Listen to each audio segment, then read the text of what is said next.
Williams live broadcast nange Williams nkwaniriza mu kiseera kino weewole kuteegatako ne leero tuzze ne mu kiseera kino wootulabidde tetufuddeeyo weebale nnyo oyolere ddala kasitoba nga osobodde okututuukako mu kiseera kino okubanga ogoberera ebyolunaku lwaleero wano ku Williams live broadcast. It is a broadcast that comes live. We stream live. Some people will be like, oh, streaming di tugenda okulaba nga balaga nti the program streamed already.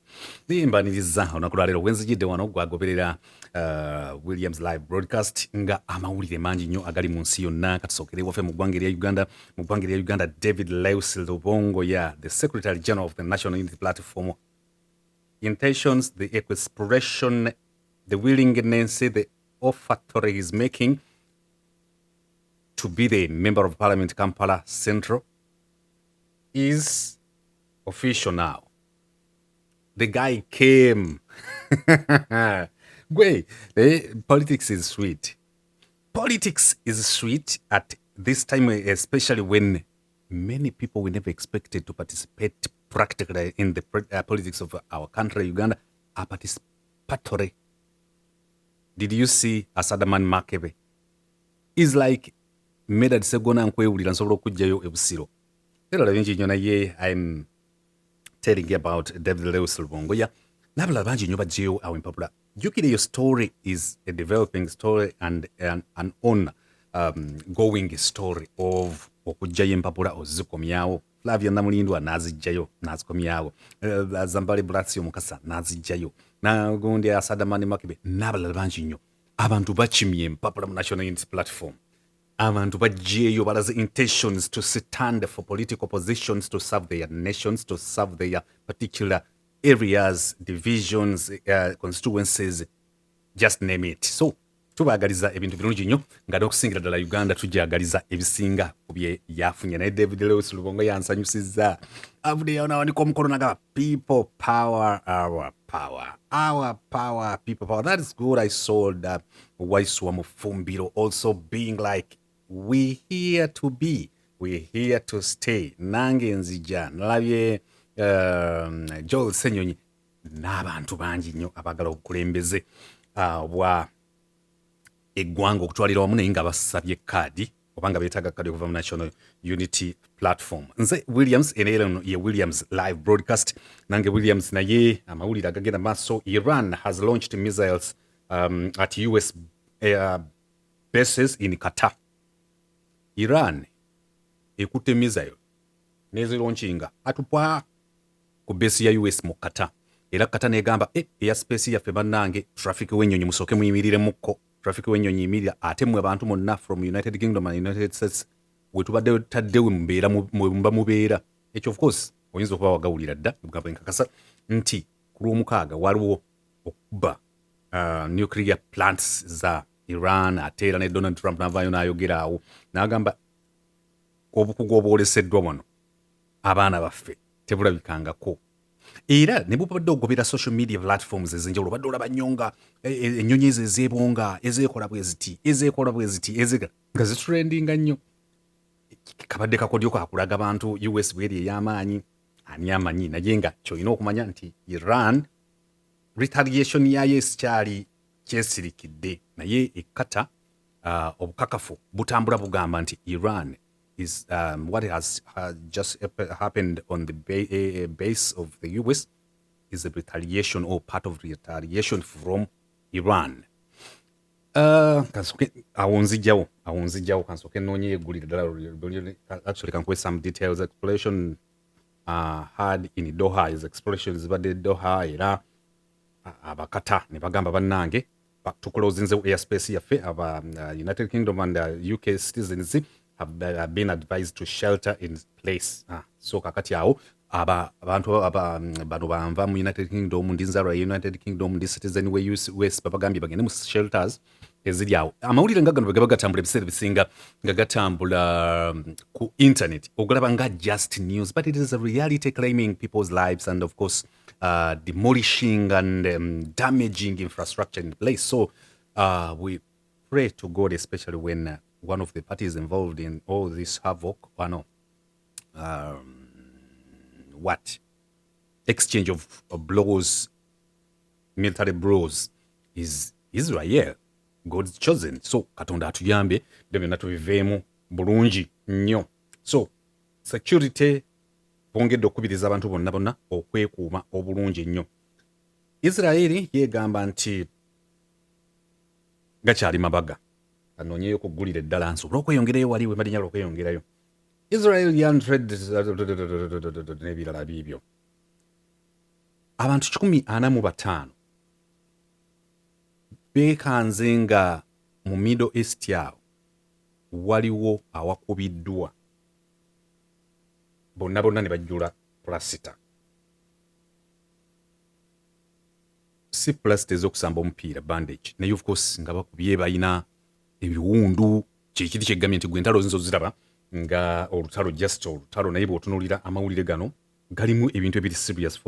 145 people proceeded with the syringes at France Street Musical Festival. Waliwo festival yabadde ya France Music Festival. Abantu ne babakubamu bwe patwa ebandagi obalaba ng'embeera si nnungi. Katugendeko ewaffe tuli ku Williams live broadcast. Of course Kenya officer bamucharginze ne mada emabegakaawo. Kenya wabaddeyo ebintu ebyo nga bapoliisi balabika nnyo ku kamera. Waliwo abapoliisi gwe balaga Kenya nga waliwo akeegugungo ne wabawo omuvubuka ng'ayimiridde awo. Owapoliisi n'akwata emmundu patwa n'amukuba on live video on live camera, n'amukuba n'agwa n'asirika. So ewaabwe eyo Albert Ojwang 31 years was found dead in a police cell in Nairobi earlier this month. Police initially claimed he had taken his own life until government pathologists found he had been killed. Nti ow'emyaka 31 Albert Kenya yasangibwa nga afudde. Poliisi negamba oyo yeyesse. Abakugu mu kunoonyereza ne bakizuula nti yali atiddwa buttibwa. Kakati owa poliisi yakulemberamu okusinza kuba n'abanoonyereza okutta oli naye ne bamuteeka kugwa mada. Mukulu Jamil Mukulu mu kiwandiiko ekya pages 86 ku Monday stream eno weekoleddwa nga kooti ekizudde nti ye ne Mohamed Matovu ne Omar Abdallah enkwatibwa gye baakwatibwa era engeri gye baaparedingibwa oba oliawo yali etoobola eddembe lyabwe erya ssemateeka w'eggwanga erya Uganda. Era nga bagamba nti bano wadde balina ebikolobero bye baali bakoze ku bantu nga bali mu kibinja kyabwe kiri eky'obuyeekera, kituufu eddembe lyabwe lyatyoboolwa. Kakati ekisinza okunnyumira ennyo nti bagenza okumaliriza nti bano aba ADF Jamil Mukulu ne banne ba Abdallah wadde eddembe lyabwe lyatyoboolebwa naye teryatuuka ku level egambisa nti omusango gwabwe gubeere suspended, nti oba tegukyalimu makulu gugobebwe. Era pano yaba justices okuli Mike Elubu, Susan Okalanye, Stephen Mubiru ne Andrew Bashaija bagambye nti the violations were not severe enough to nullify the trial of Jamil Mukulu and the colleagues ku trial eyo. Awo ne tuvaawo David Lewis Lobongo Nobody politics is sweet. The guy is red apart from the body parts, but when it comes to the costumier and attire, just name it, the guy is red right from the beret, the overall, and the guy is just smart and fit to be the member of parliament, Kampala. That is if you guys vote for David Lewis Lubongo. Of course, has had questions of how can a secretary general, will you manage juggle the two, being a member of parliament and at the same time the secretary general was like, yes, I've always multitasked.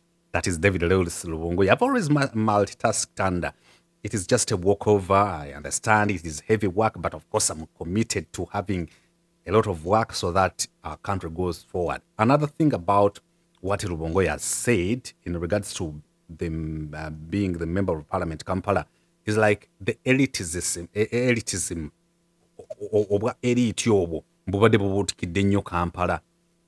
Complacense okusulayo gwa Nagamba bibadde bibuutikidde nnyo Kampala. N'agamba ye nga David Lewis Lubongoya bwajja kigenda kusukka bususi in as far as advocating for public service and service delivery in general bili concerned. So David Lewis Lubongoya tuli ku Williams live broadcast era nga wano wetusinziira okutegeeza nti tukwebaza nnyo buli bwojja n'otulaba n'otugoberera n'abantu bajja batuchallenginga in the comment section, especially respectively that those people will always come with due respect and like William kino tetukikkiririzaamu. I like Peter Mukasa always will come with a 30 minutes voice note of his side of the story or his opinion in as far as the uploaded or streamed video of on Williams live broadcast is concerned. Kuwa echiche aina an elaborate of his opinions and ideas on the video I uploaded about the colonialism and the religions and how they have affected Uganda. Yampadde ekintu kiwanvu nnyo olumu basagala ebirowoozo byammwe kubiteeka butereevu ku mpewo kuzanya voice note eyo but sometime Peter Mukasa yangamba kiri okay but later on nja kwagala ebirowoozo ebimu okujjanga nga miplayinga back nti nasola ebirowoozo byo ensika ebiwulire Monica ebirowoozo byo Peter Mukasa ebirowoozo byo kati awo omuntu anayagalanga ebirowoozo bye biplayingibwe back wano as feedback audio feedback ojja kukolanga voice note nga ya ddakiika nga emu ku bbiri. I'll go ahead and play your feedback on Williams live broadcast. David Lewis Lubongoya natugendawa awo ne tuyitawo awo nago gempitako gonna ga entertainment mawulire ga entertainment tugateeka eri ku Williams live podcast ne tuyitawo awo andabe eno ku African News. Iranian Foreign Minister Abbas Araghchi seeks Russian support from Vladimir Putin. Prime Minister wa Iran, the pictorial shows him shaking hands with Vladimir Putin and is like twetaaga buyambi. Era Prime Minister ono Abbas owa Iran yo African News bebadde ewandiika ne bw'oba wafunye omukisa okulaba ku CNN ne BBC bagamba nti yeebazizza nnyo Russia okuyimirira ku the right side of this whole story. That means is Russia not siding with the US or Israel? Ani amanyi naye yera amugamba we need your support. We need your support. Awo ne tuvaawo ne tuddawa ne tukomawo ku what is taking place in Uganda in general, and later on I'll go back to Israel and Iran. In Uganda, what is taking place? The Democratic Front of the Honorable Matthias Mpuga Nsamba of Nyendo Mukungwe constituency, Member of Parliament, former leader of opposition, Commissioner Omuteketeke owekitiibwa Munamateeka agambye nti okutuukira ddala ku Lwokuna lwajja okulangirira oba agenda kujjanga candidate ku bwa president nga azze ne furaga eya Democratic Front. Ekyo ne kidda wabbali. Mulabyeko n'omuyimbi Patrick Murwana, that is alien skin.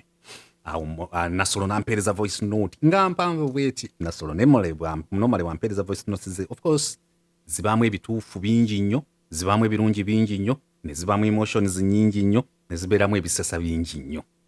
So ayina opinions zampeerezaawo n'agamba naye omwana oyo is alien skin taking the right route? Is the path taking the right path? Would he be regretful ng'ayingidde mu byobufuzi? Ne mugamba munaye kino ekiseera buli artist gw'olaba mu ggwanga lya Uganda is making money, is stretching their hands to whoever stretches hands full of some money.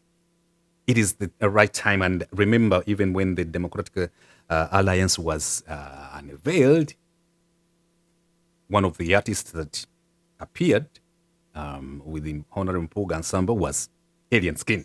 So mulabyeko awo Kazwe Bashir Mbazira, Honorable Girwa nabo balabise nga beegasse ku Democratic Alliance, hence Democratic Front.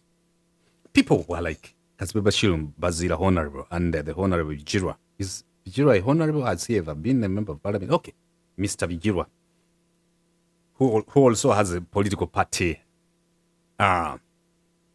Why of all parties? And according or referring to what you have been communicating on Kwesi's YouTube channel, when you join Honorable Mpuga Nsamba, of course, it is not a coincidence. But what should we expect? Have you been saying whatever you have been saying, you Honorable Bigirwa, paving your way, getting us, preparing us to your going for or joining the Democratic Alliance and the Democratic Front, led by your former member at NOP, n'ebirala bingi nnyo. Kati abantu abasinga bagamba nti balabye ebinyonyi nga bitambula nga bifaanagana n'ebyoya, the birds of the same feathers flocking towards or flocking within the Democratic Alliance. But again, Gwagoberera Williams live broadcast, just know that politics is politics. No friendship forever, no enmity forever. It is a game of denial, a game of manipulation, exploitation, and lies, etc. Precisely. English has a saying of politics is a dirty game. But again, it is through the muds of the dirtiness that we are supposed to get the infrastructure, right from the schooling systems, public service, of health sector, economy, but like we have always told you guys on Williams live broadcast with me, Williams, tugenda kulaba ebintu bingi nnyo katunyumirwa nti omuzannyo olumu bwe mba nyumyamu n'abantu nga mimi mbagamba njagala nnyo okwetaaya okunyumya ng'omuntu otunuuliza ensonga. Era bwe mba ndi ku pano y'emu ebiseera ebisinga ennaku zino mmanyi okusinkana ne aptop n'ensinkana ne Maulika Imurisa ntera babuuza ebibuuzo. Mbakuba olwali ne mbaga me as a columnist, if it were a newspaper, me as an analyst, me as a person opinionated, I feel free whenever I go 360 degrees when it comes to stories like this one. Ntunulira nenkuba bwenti nengaka kati wano Kazibe Bashir Mbazira agenze mu Democratic Front, what if he fails to get the seat back? Atenga jukira eritu alabyeyo honorable chairman Nyanzi, waliyo Latifu Sebagala, wali abantu bangi nnyo abaagala okugenda side zeeyo Kazibe gyabadde, but wana wajja mu Democratic Front akomawo mu kifo kyekimu. What really will happen?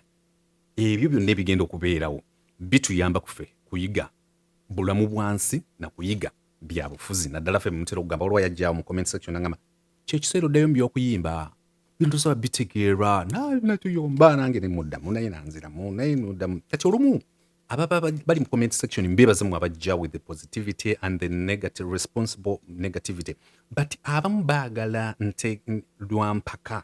For example, bw'oteekayo nti Mpuuga ye mukulembeza addako, mba nkutrigalinga gwe okumpa ensonga nti ye oba nedda with reasons. Kati mwolumu kyemukola kye kino, ojja n'obusungu n'obukwata n'ogana okukozesa okugamba nti let me debate.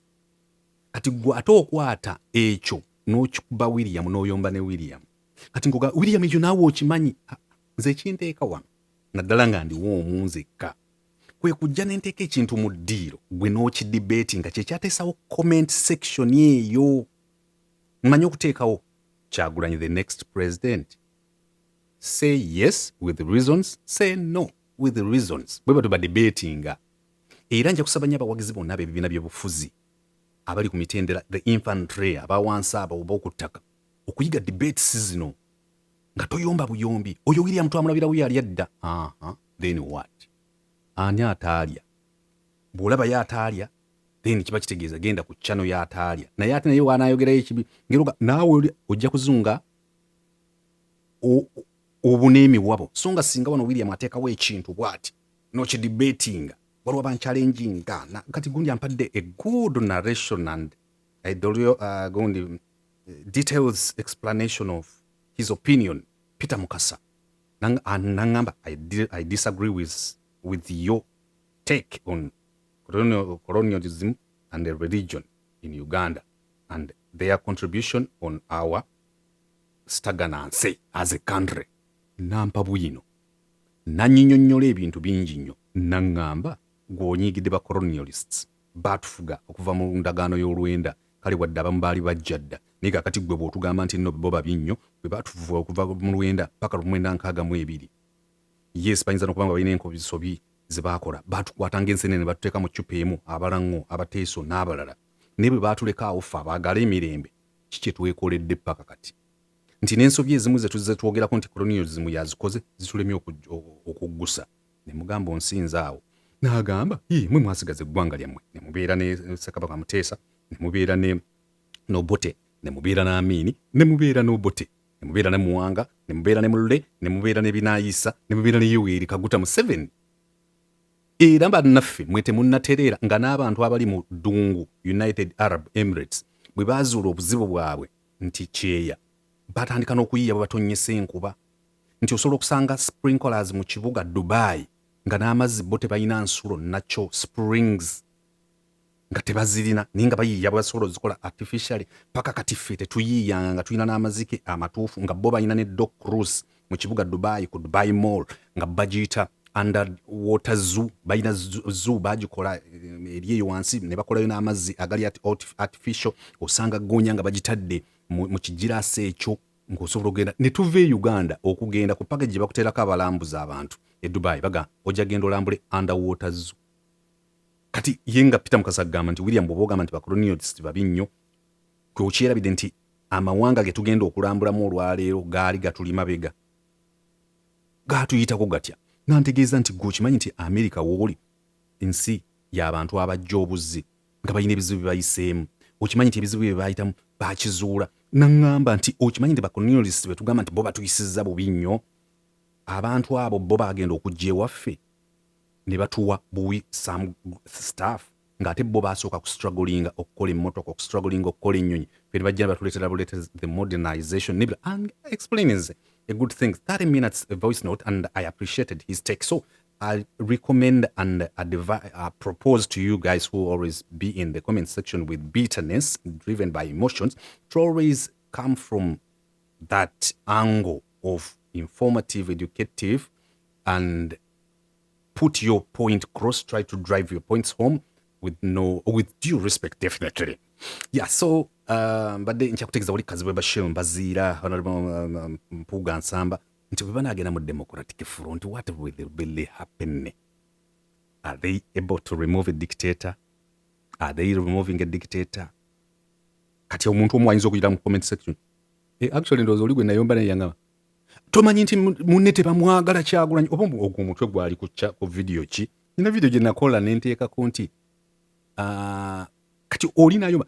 William ekyo gwe tokimanyi kati naava ku substance ng'ayomba na mutwe nga content tayombye naye nze nzija nekikuteerawo gwe okubaganya ebirowoozo. So, Honorable Mathias Mpuuga Nsamba of the Democratic Front, Honorable Muhammad Nsereko of the Ecological Party, Honorable Robert Kyagulanyi Ssentamu of the National Unity Platform, the anti-president, that is General Mugisha Muntu, all those, the PPF of Katonga, and the other section at Najanakum, are they able to remove a dictator come 2026? If and no, why? Yes, that's why I love debating with Mordecai Murisa ne Aputo Puyo. Mbakuba ebibuuzo ebiri hard. Ngadda bwe nakubanga ebibuuzo nga bayeekolera mwana mugezi ng'alida mmwe ne muyomberera mu comment section. Katuddeyo ku Democratic Front. Agambye Honorable Mpuuga Nsamba nti ekyokubeera president wa the Democratic Front it will depend until Thursday when they have a delegates conference. Actually, we yet to crossing our fingers to see who are the delegates. But tugenda okulaba. That is a good one, and tujja kuba tulinze bwana ayimirira byonna bwe bimala okuggwa. Are they removing a dictator? Will they be able to remove a dictator? Especially nga babadde ku side eno egamba nti bane Kyagulanyi ne team tebakola staff the right way. They have had challenges here and there that failed them to remove a dictator. yet. These guys on this side are removing a dictator come 2026. Nze nawe.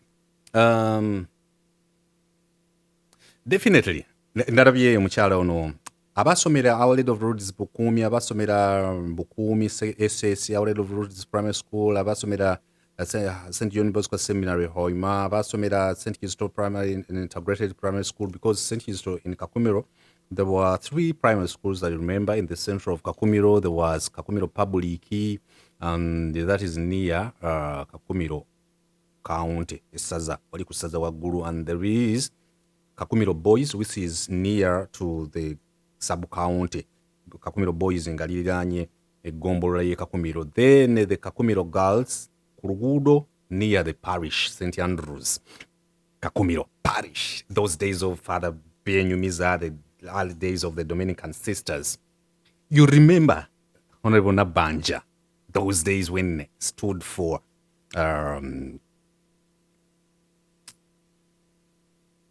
councillor at the district level. No, as a sub-county, yes. Stood to represent Nkoko sub-county. Yeah, she stood to represent Nkoko sub-county at the district level. Those days of Honorable Nabanja, those are the days of the Kasiri as the Member of Parliament.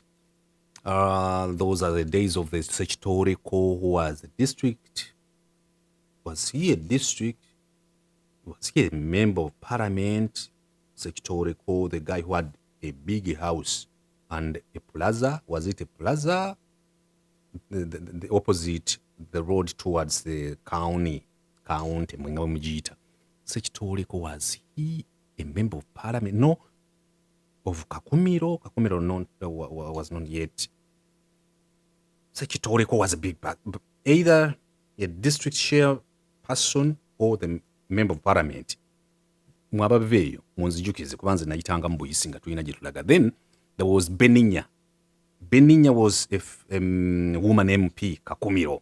Beninya nga bw'oveera Kakumiro n'okkirira wansi awo nzijukira bakuba endongo 1995 ng'amaze okuyitamu kufuuka Constituency Assembly representative for Kakumiro women. Endongo yakuba ewa Beninya. Beninya is after Kakumiro n'oyita ku kikuba ekyambuka ku parish, yitawaawo ku Bwanswa, waliwo junction gye bayita manya ku birawuli, waliwo ennyumba ya Girasi. Then wansaawo mu mayinja weegeyawulira weegati towards eri olyoka oyolekera ogende ku kasozi ke bayita Ichumu, then to Kibale district. Beninya endongo yali wansaawo. Obijjukira otya William? Mune ebintu ebimu binyamba kati. Nali simanyi nti birinyamba. So those days of those leaders, we wali ebiseera bya Honorable Nabanja. Nalabye Honorable Nabanja nga celebrating the offer of service from Yoweri Kaguta Museveni. Namugamba nti Katonda bw'avaako gwoddako. Jjajja normally bwe baba bamugamba ebintu bwe bityo ate okukula bw'ati. Edda jjajjange Namusoke Elizabeth owe Gomba, waliwo kye baayita mu makungula nga jjajja Nakazi aleeta ekinywa ky'ebijanjaalo n'akikuba ewaffe kwepwa. Kakati najjajja owange n'akwata ekinywa kye, oli ayinza okuba aleese ennamba, n'akwata ekinywa kya kanyeebwa ebijanjaalo n'akimukuba pwa. Ono n'aleeta ekinywa ky'ebinyeebwa wetwa. Ono n'aleeta ekinywa kya lumonde kawogo oba kyebandula n'akimukuba tu. Oba muwogo w'amacunde bwetwa. Oba ebikajjo bya kakalubira, kakejje, kinubi, kawolo, kakalu byonna betwa. Okweweereza okwo obumondo obuzungu twa. Naye nga sikulanya nga balaliira.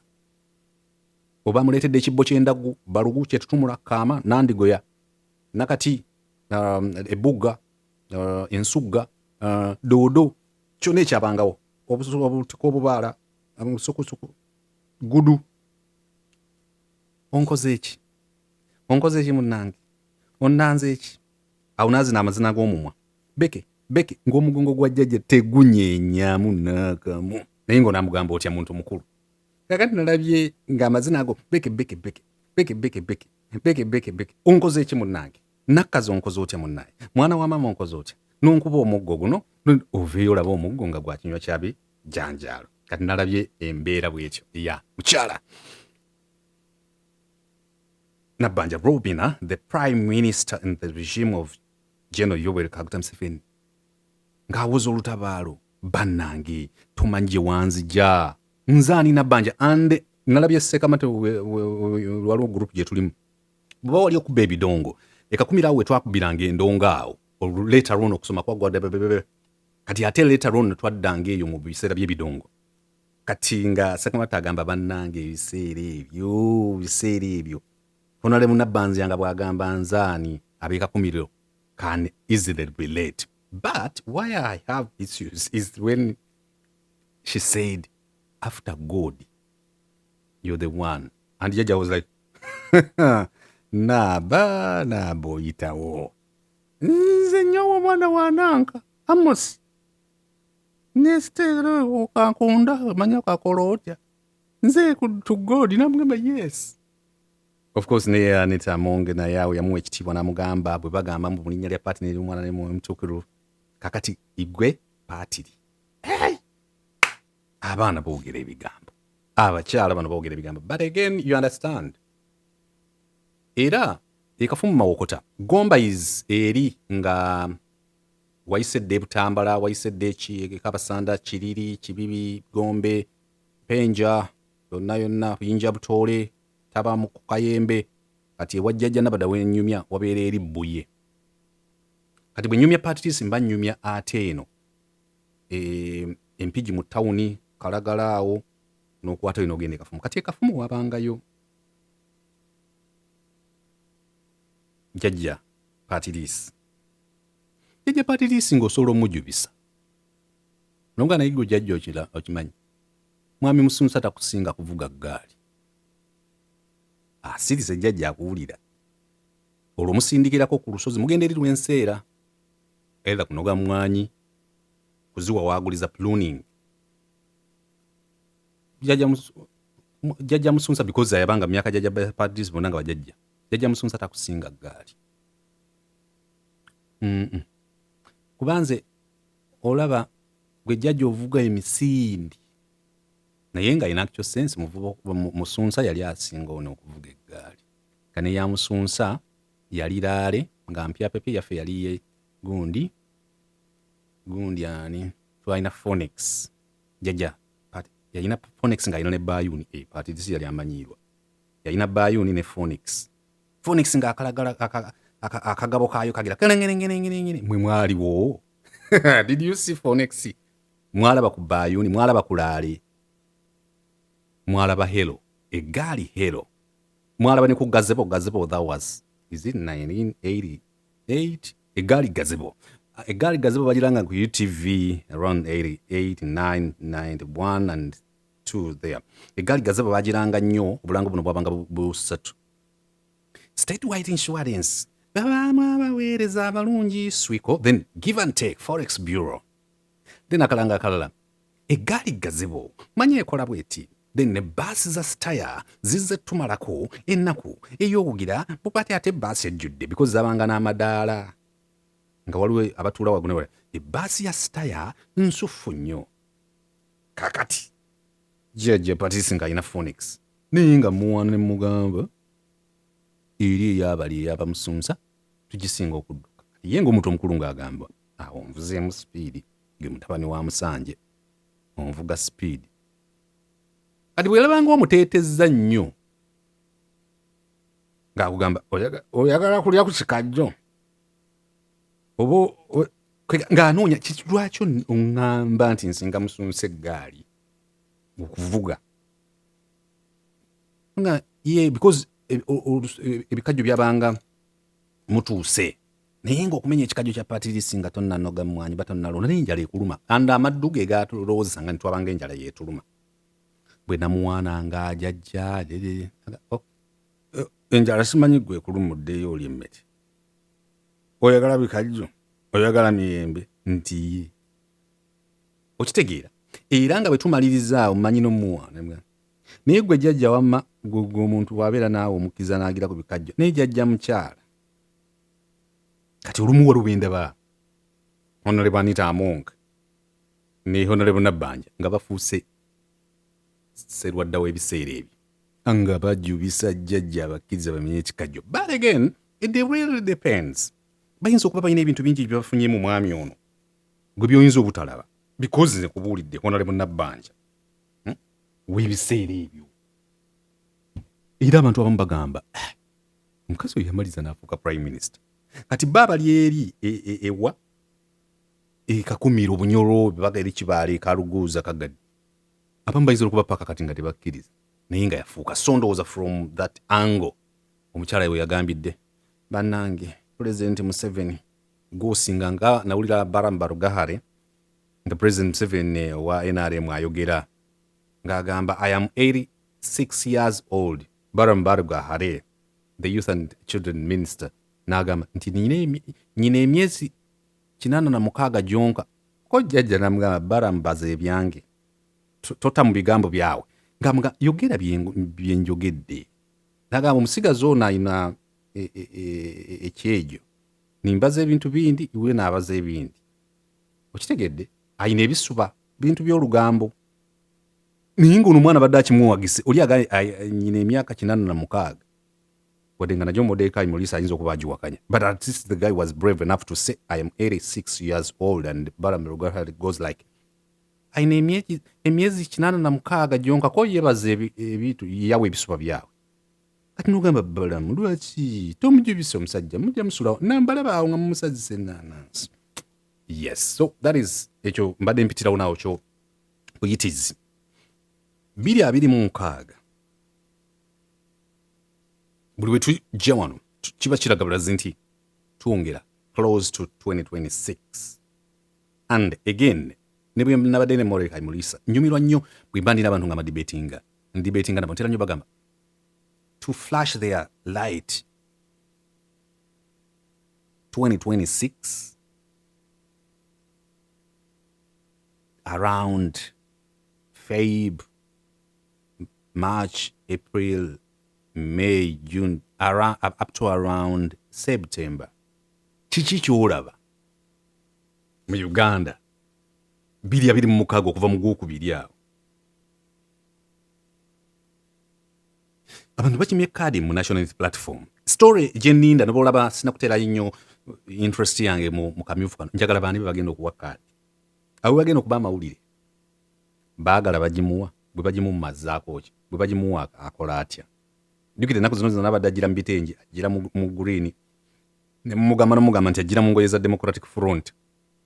The story is not yet ready tenajja until decision is made about whether Baagala is given representation as a representative of the national platform. In other words, is given the flag to hold it for the national platform. Mitiana woman MP obanga bagimuganya awa amawulire gagenda kunyuma Big Eye bagimuwadde because bona bagidde maanyi era njagala Big Eye bagimuma Zambali Borasio bagimuma bagimuma what next because webasinga okunyuma wano buli munga akomawo nga azaayo kiki kyali awo tekinya nyuma story enyuma kati obumyufu buno bugenda kwongera okunyuma nalabya amazina ga General Otafiri nga Kamiliyoni ayimba General Otafiri n'agamba mama kono omuziki ngaba yes nendaba mukulu gundi nga naye musanyufu mu ngeri ye General Moses Ali nga naye adigiddamu mu ngeri ye mwe mwa interpreters obulala ntali mu mbeera nnungi kati nze munnaye simanyi naye ne mulaba nga naye asanyuse mu ngeri ye waliwo ayinza okujja nanga William era omusajja tomulaba nga wange nze mulaba asanyuse tontama nakugundira bwereere then obumyufu obwo ndabye frontline and on the panel there was Kasambidde Semujunganda, there was Akena also giving explanation which we are predicting nga bakugera good English ku kigenda okubawo definitely embuzi esinga okugenda okusinga okunyuma awaddakaawo nga bamaze okulangirira nti bannange Kampala Central David Lewis Lubongoya nakawaawe side eri waiswa mufumbiro nakawa weside eri Joero Ssenyonyi ku bwa meeya bali mwezo ku bw'Egomba East Flavia Namulindwa Nansana tulonze Big Eye Zambali Bulasio Kawempe yeno Tough B Busiro Medadi oba Asadamani Makebe unja kuba embaga ebulo okunzita because I have a story nti ebiseera bisinga bamala okugaba kaadi amawulire gakyuka abadde ayogera ebirungi ng'akyalinda kaadi the unpredictability ng'emuteeka in position of singing good songs or about Nup. Nup, our political party, Nup, our political party. And Kyagulanyi is the only candidate that can take us forward. After denial of a card, you might listen to other music from the same people. Kyagulanyi is bad, cannot take us anywhere. Kyagulanyi is bad, cannot take us anywhere. Rubongo ya cannot take us anywhere. Ezinyimba tuzirinda. Era kyovula bansinze bona bangola ba Williams live broadcast. Nsaba ontunuulire as a platform that will give opinions triggering your response and reaction respectively. Tonteekako kyongamba kati gwengo weenaalemu kati gwengo wadde tontuuma kibiina. Tontuuma kibiina nja kukubira bwereere. Ekyo naawe wandibadde okimanyi nja kukuba.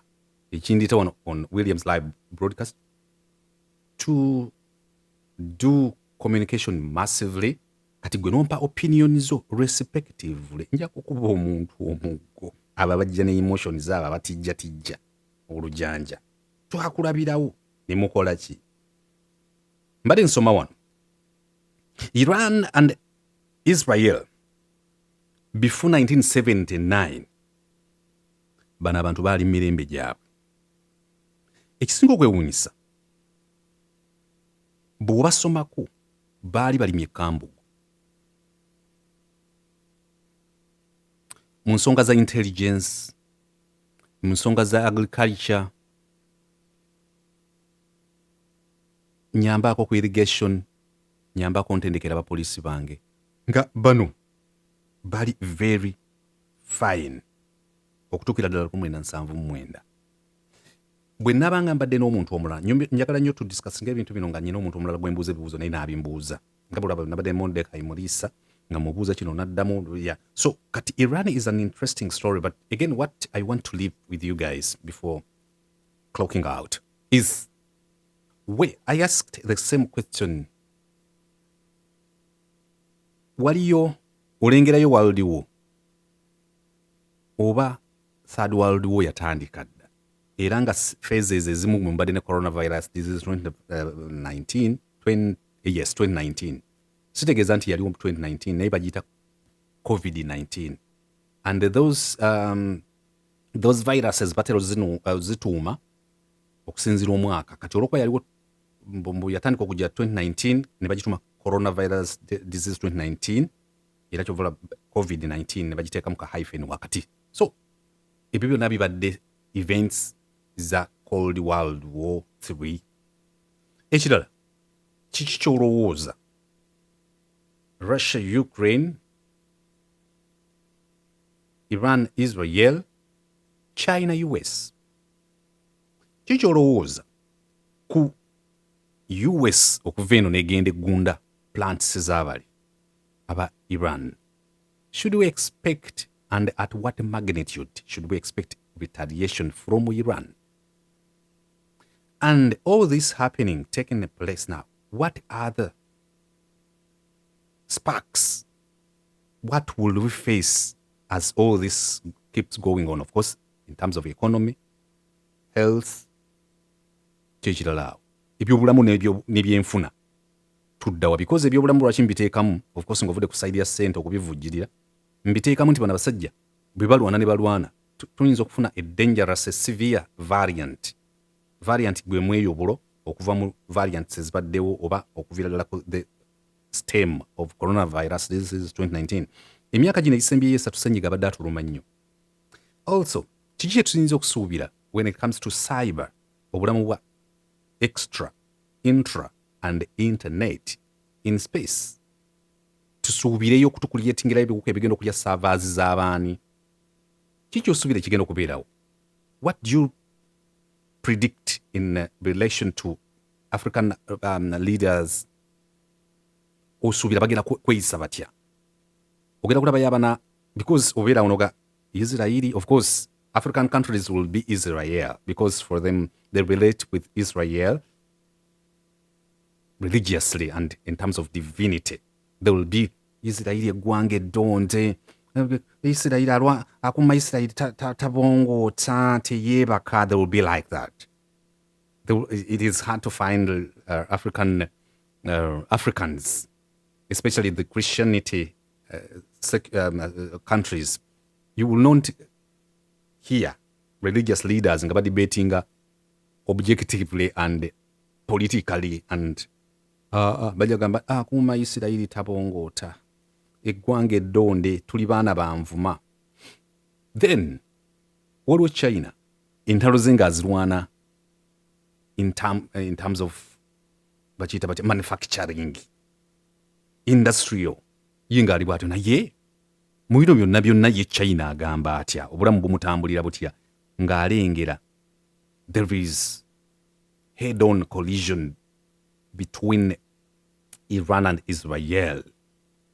Kati awo otandika okulengera nga ono America kani ogunda n'okwewaana. Actually mbadde nanyina wensoma ngono nga wagenda kubeerayo meeting yaba bakabejja bagenda ku National Security Council wali mu Washington DC ne bano bensongayo amaalo geekafumu.